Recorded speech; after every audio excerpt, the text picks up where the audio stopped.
Alrighty, what's going on, everybody? Welcome back to the channel. We're not doing any artifact hunting down at the river today because the water's up from the recent spring rains. It's probably going to stay up at least a couple feet above the comfortable level looking for artifacts. So this is the time of year we usually shift gears and we start doing a little bit of foraging. In the spring, right around the end of March to the beginning of May, mushrooms called morels start to pop up. They're a really rare mushroom. Then they come up maybe about a month and a half max every spring, and they're quite a delicacy. Everybody around that enjoys foraging, their favorite plant mushroom, anything to forage this time of year, would be the morel mushroom. But in West Virginia, we got one that's probably, if not a close second, actually trumps it, and that's called the wild ramp. Now, wild ramp is kind of like a onion garlic hybrid.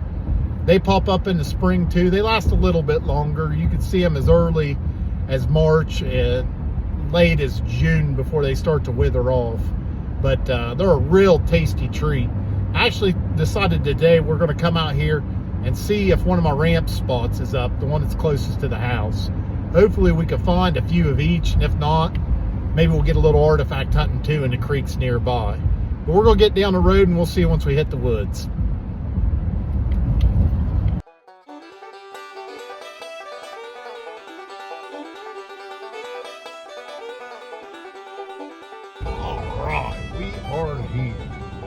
We get parked and get down in the woods, and hopefully we'll find us something good today.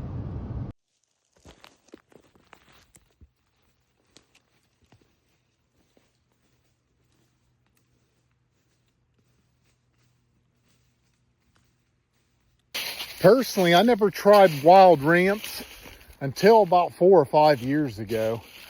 So I decided I would try to find them one day. And we found them up in the mountains one time, and I realized that I really enjoyed them. So from that point on, it kind of became a little yearly tradition in the spring. I would try to find my own ramp spots. Alrighty, making it through the creek. Our really good spot's just on the other side of the creek here. But while we're through here, I'm going to see if I can't find any artifacts in the rocks. Alright, water's going over the submarine bridge. It's only an inch or two deep. I can walk across that.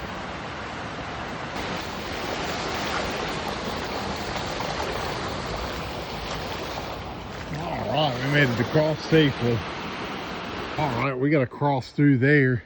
Our good spot's out this way. I want to look all these sandbars on the way through.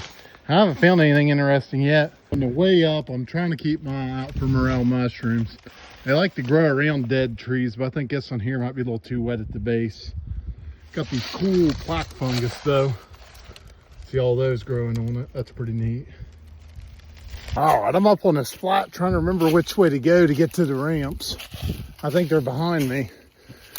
But I saw something really cool out here. Some type of stone wall. I don't know if you can see it in the background right there. We're gonna go up and give that thing a little look. That's pretty neat. I have no clue what this is, but it's really cool looking. It's like old cut stone, maybe? That might be some cement. The tops are topped with stone. Some type of well, I'm not too sure what it is. That's pretty cool though. I'll tell you right now, this would be an awesome spot to deer hunt from.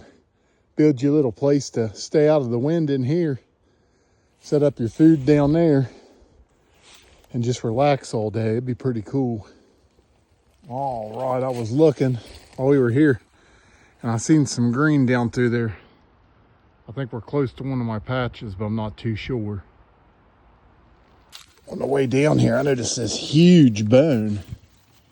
I don't know what it would belong to. Been getting munched on. If you know what that is, let me know. It's the same length as like an arm bone a little bit. I think it's probably just something in a deer, but I don't know what bones are well enough, even though I hunt. Got us a small patch here. I picked one to munch on while I walk, but I think I'm going to leave this patch alone. We've got a huge patch in there, and we don't really affect anything by grabbing a handful each year. I'm trying to let these smaller patches grow out and not affect them as much. All right. Got a hike in and finally found us a little spot right here. We're right at the edge of our big spot. We got a little patch here growing. We'll take some from this and then move on and see if we can't find a bigger patch and get a little bit out of that so we don't exhaust any of them. Alrighty, like I said, there's some type of onion garlic hybrid. They look just like a green onion, but they don't quite taste like one. They're a little bit different. They have their own unique taste, actually. But we're gathering these today. We're gonna get some, make some spice out of them, and then get a couple extras to munch on. All right, so from what I've learned from other ramp harvesters who've done it all their life, it's a tradition when you get your ramps, come down, wash as much of it off in the creek as you can. Actually, it's really nice to do too. It gets most of the mud off. It doesn't dirty the truck up. Now, a lot of these don't have the bulb. I have one or two that do, but I pick most of mine off at the ground. They will grow back. People are like, no, they won't. If you leave the rhizomes in the bulb and some of the stem in the ground, they'll come back. I've actually cut off the bottoms of whole ramps. Like, see those roots there and that bulb? Those are called the rhizome. And I've planted those in my flower bed and they've grown back. So it's a good practice to do that. You know, that stem, that white part tastes just like the bulb, so it's not like you're hurting anything leaving it. You actually help your patch grow better in the future. Well, I've picked a fair amount of ramps, and I haven't seen any morels quite yet, even though I am keeping my eyes peeled. I found this neat old pop can, Suncrest orange soda. West Virginia tax paid. That's pretty cool. I'm not taking it with me. It's too beat up. It's probably not worth anything. That's a neat little piece of history there. All right, I'm on a new part of the river. I got a patch or two up in here, just a small one up there. But I didn't know these ones were in here. We'll get a little bit from these, and then we'll move on. All right, you see that green there? I was just talking about how I think they were growing up there. And right at the edge, you can see green. It's ferns, but there's some ramps mixed in I could see with the naked eye. I don't know how well you can tell on video. But that's probably where they're coming from down here. A little couple spots where I didn't know where they were growing. I'd say up there's a pretty significant patch. Yeah, on further investigation, you can see this little bit's growing all up through there. That's pretty cool though. I know if I can't cross the creek back there, I could get them up through here. All right, I've looked this creek for years and not found any artifacts, but it's such a good ramp spot that we keep coming out. But today I can mark this place off the artifact list because we finally got one. It's not the best one in the world. Right there below the ramps.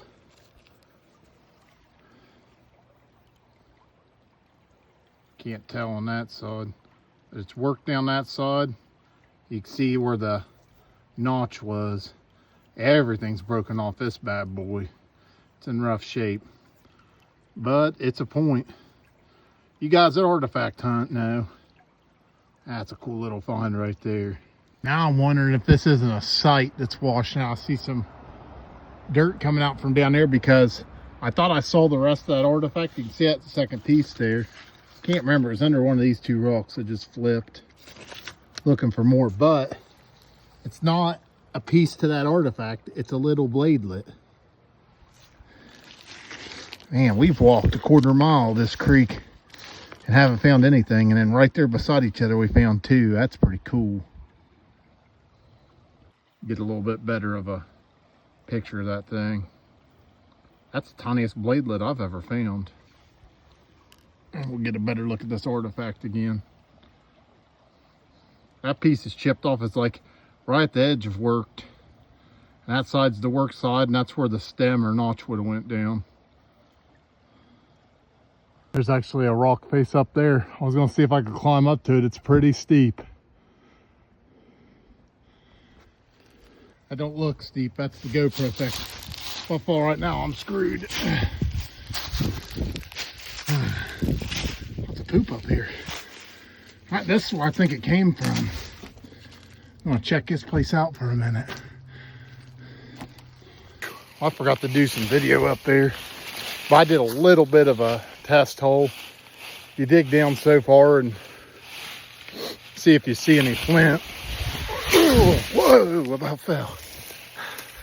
But I didn't see any in there. We dug 2 or 3 spots about 6 or 8 inches down, about 5 inches wide at least, and didn't see anything promising. So I decided to move on. Pretty cool though. Somewhere down the road might come back with a sifter and a shovel and hit a little bit harder to make sure we're not wrong. All right, I was hiking back and I saw what I thought was a rock face. If I come up in here, that goes way back. I don't know if I can see the back of that or not in there. And then here, there's water. That goes back about 30 feet. I saw some coal coming out of here in the creek bed, and there's a cut piece of wood. I swear this is an old coal mine or something like that. I'm not going any farther. There's an intense smell of tar. That goes back further than I thought it did too. This is crazy. There's another piece of wood in there holding it up, so probably what it was, some type of old mine. Yeah, this one here's wild. It goes in there a lot more. That's exactly what this is, some type of old mine. I'm about to look this area up and learn more about this. Is cool. It goes back in that way, I can't see, and back in that way I can't see. There's some type of seam of coal right there. You come out, you got all this through here. Down there's that other one right there. All right, we've looked in some other rock faces up through here and that cave that turned out to be a mine. I haven't really seen anywhere yet where I think that artifacts came from. Everything so far has been pretty bare. But we're gonna get back down to the road, walk back to the truck. I'm starting to get wore out. Coming down to get my hoodie and those ramps. Somebody has written something on this tree. Tim M and something H. I can't read the rest of it. All right, going to get one last look at it and then we're going to head out of here.